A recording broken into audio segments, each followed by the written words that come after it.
সবাইকে দেখতেছি স্বপ্ন থেকে মাংস কিনে এনে রান্না করছে আর সবাইকে দেখাচ্ছে। তো আজকে ভাবলাম আমি একটু রান্না করে ফেলি, যেহেতু গরুর মাংস সবাই রান্না করতেছে বিভিন্ন ইউটিউব চ্যানেলে বা পেজে সবার দেখা দেখি আমি আজকে একটু করে গরুর মাংস রান্না করলাম। কিন্তু আমি স্বপ্ন থেকে আনি নাই, আমি বাসাটাই রান্না করতেছি।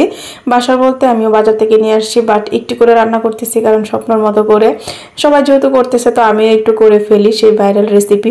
তো এখানে আমি গরুর মাংসটা রান্না করব, সেটার জন্য এখানে আমি আদা রসুন পেঁয়াজ বাটা সবকিছু দিয়ে দিছি, আবার কুচি কুচি করে একটু পেঁয়াজও দিয়ে দিছি, আর হলুদ আর লবণ টবণ সবকিছুই দিব এখানে এখন। তো এগুলো দিয়ে আমি ভালোভাবে মাখিয়ে নিব, যেভাবে সচরাচর রান্না করি ঠিক সেভাবে রান্না করব। আর গরুর মাংস রান্না করতে পারে না এমন তো কেউ নাই আমি মনে করি, বাট যারা নতুন নতুন রান্না বান্না করতেছেন বা শিখতেছেন তারা হয়তো বা একটু হলেও এখান থেকে ধারণা নিতে পারবেন আমি কিভাবে রান্নাটা করি। তো এখানে তেজপাতা দারচিনি এলাচ আমি দিয়ে দিচ্ছি। গরুর মাংস কিন্তু প্রথমে আপনার মাখিয়েও রান্না করা যায়, তারপর কষিয়েও রান্না করা যায়। তো আমরা সবসময় চেষ্টা করি মাখিয়ে রান্না করার জন্য। মাখিয়ে যে কোনো কিছু রান্না করলে কিন্তু অনেক বেশি মজা হয়, ভালো লাগে খেতে।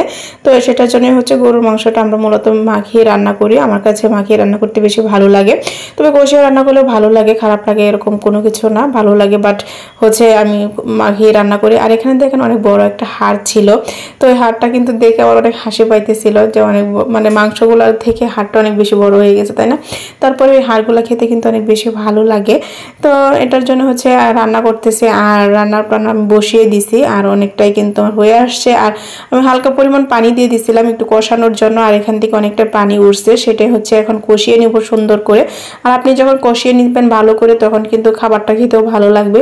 আর এখানে অল্প পরিমাণ আলু দিয়ে দিছি, আলু নাকি দিয়ে দিচ্ছিল স্বপ্ন, তো আলু একটু অ্যাড করলাম। অনেকদিন ধরে আমি মাংসতে আলু অ্যাড করি না গরুর মাংসতে, তো ভাবলাম যেহেতু স্বপ্নের মতো করে রেসিপি রান্না করতেছি তো ওখান থেকে তো আলু দিছে, আমি একটু আলুটা অ্যাড করে নিই। তো স্বপ্নতে কিন্তু এরকম বড় করে আলু দিচ্ছে, তো আমি বড় আলুটা কেটে একটু সাইজ করে নিছি। তো এখন রান্না বান্না বসিয়ে দিছি আমি।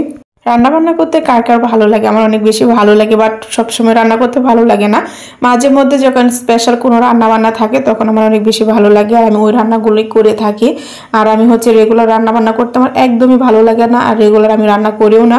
তো যখন একটু স্পেশাল থাকবে, কোনো মেহমান আসবে বা নিজের জন্য বা ফ্যামিলির জন্য স্পেশাল রান্না করব, সেটার জন্য কিন্তু আমি চলে আসি রান্নাঘরে রান্না করার জন্য।